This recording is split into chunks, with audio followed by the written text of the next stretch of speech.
નમસ્કાર મિત્રો, કેમ છો? તારીખ આજે 18 સપ્ટેમ્બર 2025 ને ગુરુવાર, ગુજરાતી તિથિ ભાદર વિવાદ અને બારસ। આइए આજના મુખ્ય સમાચારમાં દેશભરના તમામ મોટા સમાચારો પર એક નજર કરીએ।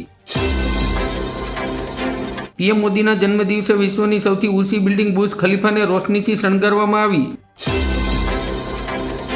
દેવાયત ખવડના રિમાન્ડ પૂર્ણ, સોમનાથ પોલીસના હાથે લાગ્યા મોટા પુરાવા।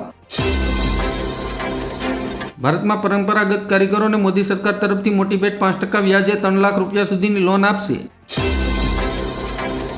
પીએમ મોદીને અભિનંદન આપતા ટ્રમ્પે મોટી વાત કહ્યું, રશિયા યુક્રેન યુદ્ધનો અંત લાવવા માટે તમારા સમર્થનનો આભાર માનું છું। મોદી સરકારની ધમાકેદાર ઓફર, ઘર બનાવવા પર 25 લાખ રૂપિયા આપવામાં આવશે, પતિ પત્નીને બેવડો લાભ। ગુજરાતમાં મસ્જિદ, મદ્રસા અને દરગાહ પાસે ગરબા પર પ્રતિબંધનું બોર્ડ લગાવવામાં આવ્યું। 2 મુસ્લિમ નેતાઓ સામે કેસ દાખલ કર્યો। આરજેડીના દબાણમાં કોંગ્રેસનું સરેન્ડર, બિહારમાં ઓછી સીટો પર લડવાનો આપ્યો સંકેત। દિલ્હી એનસીઆરમાં વાયુ પ્રદૂષણના કારણે પરાળી સળગાવવા મુદ્દે સુપ્રીમ કોર્ટ ભડકી, કહ્યું અમુક ખેડૂતોને જેલમાં નાખો તો બધા સીધા થઈ જશે। રાજકોટના વોર્ડ નંબર 11માં વિસાવદરવાળી કરવાની સિમકી ખાડામાં સૂઈને સ્થાનિકોએ વિરોધ નોંધાવી રસ્તો બંધ કરી દેતા પોલીસ તંત્ર દોડતું થયું। બિહાર ચૂંટણીના મેદાનમાં જગતગુરુ શંકરાચાર્ય, તમામ 243 વિધાનસભા બેઠકો પર ઉતરશે ઉમેદવારો। જીએસટી ઘટાડવા છતાંય નફાખોરી કરનારનું આવી બનશે 6 મહિના સુધી જૂના નવા ભાવના રિપોર્ટ તૈયાર થશે। સેટેલાઇટ ઇમેજમાં પાક ન દેખાતા 80,000થી વધુ ખેડૂતોના ટેકાના ભાવે મગફળીનું રજીસ્ટ્રેશન રદ કરવામાં આવતા ખેડૂતો થયા ગુસ્સે। ગુજરાત હાઈકોર્ટના નિયમોમાં ધરખમ ફેરફાર, હવેથી સિનિયર વકીલો નહીં માંગી શકે મુદત। મુસ્લિમ દેશોની એકતા બાદ ટ્રમ્પે નેતન્યાહુને વ્હાઇટ હાઉસ આવવા આપ્યું આમંત્રણ, ગાઝાને કંટ્રોલ કરવાની બનાવી કૂટનીતિ। કેન્દ્રીય મંત્રી ગિરિરાજ સિંહે કહ્યું, જો મસ્જિદોમાંથી ફતવો બહાર પાડવામાં આવશે તો મંદિરોમાં ઘંટી વાગશે। પરવીન તોગડિયાની કારનો મોટો અકસ્માત ટળ્યો, ચાલુ કારે ટાયર ફાટતા મહેસાણામાં અટવાયા તોગડિયા। બિહાર મહાગઠબંધનમાં સીટો પર ફસાયો પેચ, કોંગ્રેસને ઓછી બેઠકો મળે તેવી શક્યતા। અંડરવર્લ્ડ ડોન છોટા રાજનને સુપ્રીમ કોર્ટે આપ્યો મોટો ઝટકો, હત્યા કેસમાં સજા પરનો સ્ટે હટાવ્યો। સુરતમાં નવરાત્રીના આયોજકો સાથે કમિશનર અનુપમ ગેહલોતની અધ્યક્ષમાં બેઠક, 10,000 જવાનો રહેશે તૈનાત। ઉત્તર પ્રદેશના બરેલીમાં મૌલવીએ મસ્જિદમાં સફાઈ કરતી છોકરીને પીકી નાખી, ગર્ભવતી થતા ભાંડો ફૂટ્યો। દિવાળી પહેલા પીએફની રકમ ઉપાડવાના નિયમોમાં થશે મોટો ફેરફાર, કરોડો કર્મચારીઓને મળશે મોટી રાહત। ગ્રામીણ અને શહેરી વિસ્તારો માટે નવી સરકારી યોજના, જમીનના બધા જ રેકોર્ડો ઓનલાઈન થશે। બધા માટે મફત વ્યવસ્થા, કેજરીવાલને બંગલાની ફાળવણી મુદ્દે કોર્ટની ટિપ્પણી।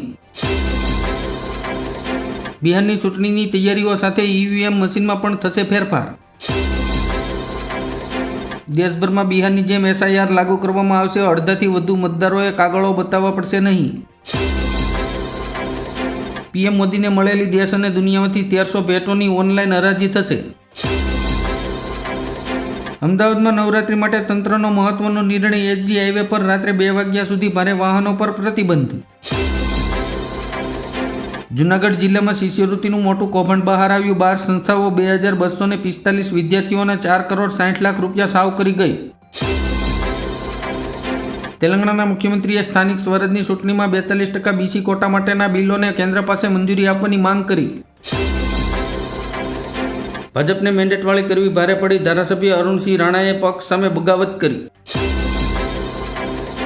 દેવાયત ખવડની રાજકારણમાં એન્ટ્રી અંગે તેમના મામાએ જ કર્યો મોટો ખુલાસો, વિવાદો પાછળનું કારણ પણ સ્પષ્ટ કર્યું। લવ જેહાદ અને ધર્મ પરિવર્તન પર સુપ્રીમ કોર્ટનો મહત્વનો નિર્ણય, યુપી સહિત 4 રાજ્યો પાસેથી માંગ્યો જવાબ। અમરેલી જિલ્લામાં આગામી દિવાળીની તૈયારીઓને લઈને પોલીસ તંત્ર સતર્ક, સાવરકુંડલામાં મંજૂરી વગર ધમધમતી ફટાકડાની ગેરકાયદેસર દુકાન ઝડપાઈ। જૂનાગઢના કેશોદમાં જનસભા દરમિયાન ગ્રામજનોએ ધારાસભ્ય ગોપાલ ઇટાલિયાને તતડાવ્યો। ગુણવત્તા વગરના રોડ રસ્તા બનાવનાર કોન્ટ્રાક્ટરોની ખેર નહીં, 1 જ વર્ષમાં બનીને તૂટેલા રોડની ઓળખ કરવા સીએમનો આદેશ। ઉત્તરાખંડના દેહરાદૂનમાં વાદળ ફાટવાથી 10થી વધુ લોકોના મોત, 13 ગુમ, રસ્તાઓ અને પુલો પાણીમાં ગરકાવ। કારમી હાર બાદ શરમજનક વર્તન પર ઉતરી આવ્યું પાકિસ્તાન. પૂર્વ ક્રિકેટર મોહમ્મદ યુસુફે ભારતીય કેપ્ટન સૂર્યકુમાર યાદવને આપી ગાળો. ઉત્તર પ્રદેશમાં યોગી સરકારનો મોટો નિર્ણય. 2017થી 2021 સુધીના ઈ ચલણો થશે માફ. વાહન ચાલકોને જલસો. હવે અરબ દેશો નાટો બનાવશે. મુસ્લિમ સમુદાયના દેશો એક થશે. પાકિસ્તાનના વિદેશ મંત્રીએ ટ્રમ્પને જૂઠ્ઠા સાબિત કર્યા. ભારતે અમેરિકાના યુદ્ધ વિરામ પ્રસ્તાવને નકારી કાઢ્યો. એઆઈનું ભયંકર ભવિષ્ય. 2030 સુધીમાં 99% નોકરીઓ ખતમ થઈ જશે. મોરબીમાં સિરામિક ગ્રુપ સહિત 40 સ્થળો પર આવકવેરા વિભાગનો દરોડો. 250થી વધુ અધિકારીઓનું મેગા ઓપરેશન. બિહારમાં ચૂંટણીની જાહેરાત પહેલા જ મુખ્ય ગઠબંધનોમાં સીટ વહેંચણી મુદ્દે હંગામો. યુપીમાં ટીઈટી ફરજિયાત કરવા મામલે યોગી સરકાર સુપ્રીમ કોર્ટમાં કરશે રિવિઝન અરજી. ઇન્કમટેક્સ વિભાગનો મોટો નિર્ણય. રિટર્ન ભરવાની છેલ્લી તારીખ લંબાવાઈ.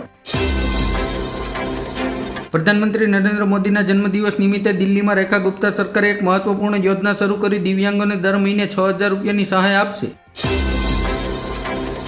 ટ્રમ્પે 50% ટેરિફ લાદ્યા બાદ પ્રથમ વખત અમેરિકાનું પ્રતિનિધિ મંડળ ભારતની મુલાકાતે. વેપાર મંત્રણા થશે.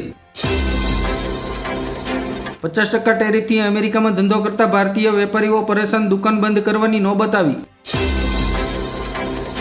બિહારમાં જહાનાબાદની રેલીમાં તેજસ્વી યાદવનો ઉકાર. કહ્યું નકલી સરકાર ફેંકી દો અને આપણી સરકાર બનાવો. ચીન સાથે વાટાઘાટોથી ટ્રમ્પ ખુશ. અમેરિકામાં ફરી ટિકટોક શરૂ થવાના સંકેતો આપ્યા. વિશ્વના સૌથી મોટા ચલણ ડોલરમાં ભારે કડાકો. 72 દિવસના નીચલા સ્તરે પહોંચ્યો.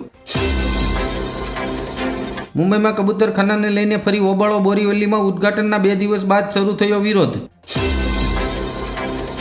હવે દરેક રાસ ગરબા માટે પણ ડીજેની પરવાનગી લેવી ફરજિયાત. નવરાત્રી પહેલા હાઈકોર્ટનો કડક નિર્દેશ. ઉજ્જૈનમાં ખેડૂતોનો આક્રમક વિરોધ. ટ્રેક્ટર રેલી કાઢી દૂધ અને શાકભાજીના પુરવઠા બંધ કરવાની આપી ચેતવણી. માતા વૈષ્ણોદેવીના ભક્તો માટે સારા સમાચાર. 22 દિવસ પછી વૈષ્ણોદેવી યાત્રા આજથી શરૂ થશે. મધર ડેરીએ દૂધના ભાવમાં કર્યો ઘટાડો. ટેટ્રાપેક દૂધ પ્રતિ લીટરે 2 રૂપિયા સસ્તું કર્યું. આરોગ્ય મંત્રી ઋષિકેશ પટેલે ગાંધીનગર ખાતેથી નમો કે નામ રક્તદાન મેગા બ્લડ ડોનેશન ડ્રાઈવનો કરાવ્યો પ્રારંભ.